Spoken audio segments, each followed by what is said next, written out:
Hi, my name's Linda Magid, and I am the owner and instructor at Pilates for Real Bodies, an online Pilates studio. And I'm going to answer the question, what's the difference between barre and Pilates? So let's first talk about the history. In 1959, Lotta Burke, a ballet dancer in London, England, hurt her back, and she started rehabilitation exercises. And she had this idea to combine those rehab exercises and her ballet background to create a whole new mode of working out. And that is what she called barre. It became pretty famous at her West End studio. And then in the early 1970s, one of her students brought it over to the United States, and it just grew from there.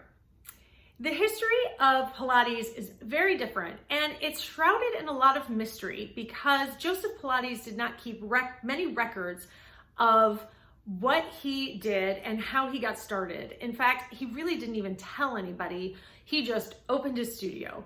But what I can tell you from a book called Caged Lion, written by one of his students, is that he likely created the Pilates method, which he called controlology, while he was a prisoner of war in World War I.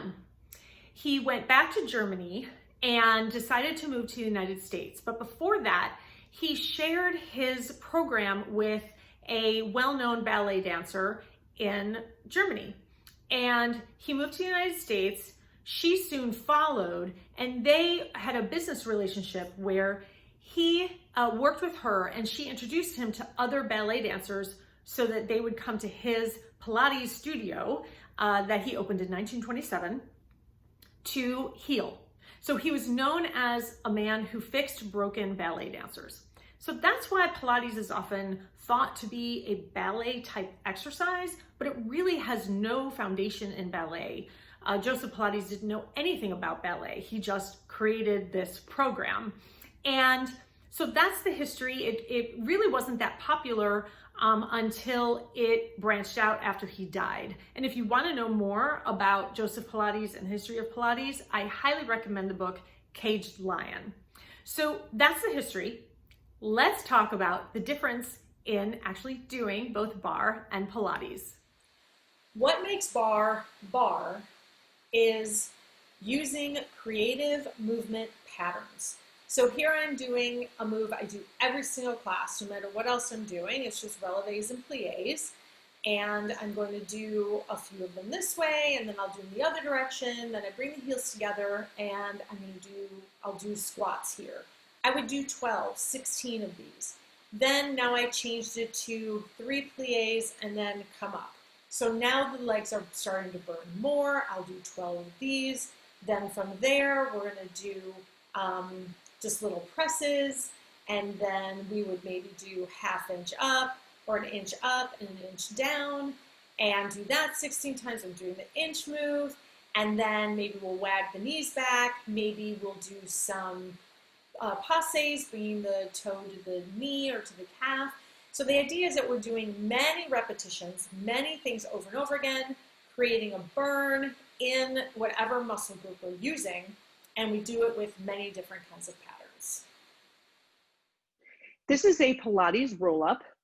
You use your core to pull your upper body up off the floor. Now you reached for 3 times, stretching the hamstrings. So you are stretching and strengthening at the same time. That is a major part of Pilates moves.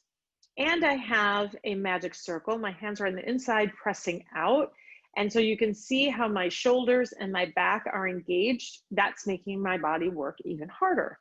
And so I'm getting a full body workout, hip flexors, quads, core pulling up, and of course the back in addition. And then the stretching underneath, which is just what makes Pilates so powerful. Here are examples of the equipment that we will use in both barre and Pilates. We use bands. We use small weights, so in barre and Pilates, always tending to be 2 to 3 pounds, because in barre, the repetitions are so high that having something 5 or 7.5 really becomes very intense. Then in Pilates, we're often using really small muscle groups, so you wouldn't want to use really heavy weights. And then, of course, the ball, where you can see in this picture, the woman is leaning on it. With the ball, you can use them obviously between your knees, behind your knee, under your back, the lower part of your back, the upper part of your back, lots of different uses for the ball. Then at the bottom is a magic circle, and that is a Pilates, or called a Pilates ring. That is used in Pilates, but of course anybody can use it in any class. And what's great about the ring is you can press it to create tension. You can also pull on it to create tension, and you can put it between your hands. You can put it between your ankles, between your thighs. You can put both feet inside and press out to get the outer thighs. Lots of different uses. The main difference between equipment in bar and equipment in traditional Pilates is that with bar, you're using equipment to make it harder. You're trying to increase the intensity of what you're doing. In Pilates, you can definitely do that, but you can also use it in order to improve your ability to do the move and the precision of the move.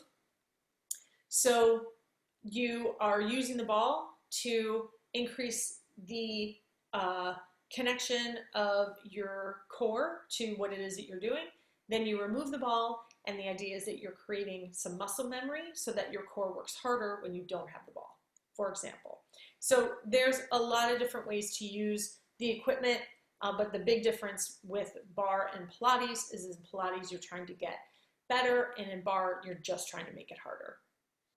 All right, so what are the takeaways? In bar, we focus on one body part or one area at a time. So specifically the quads, the glutes and hamstrings, etc.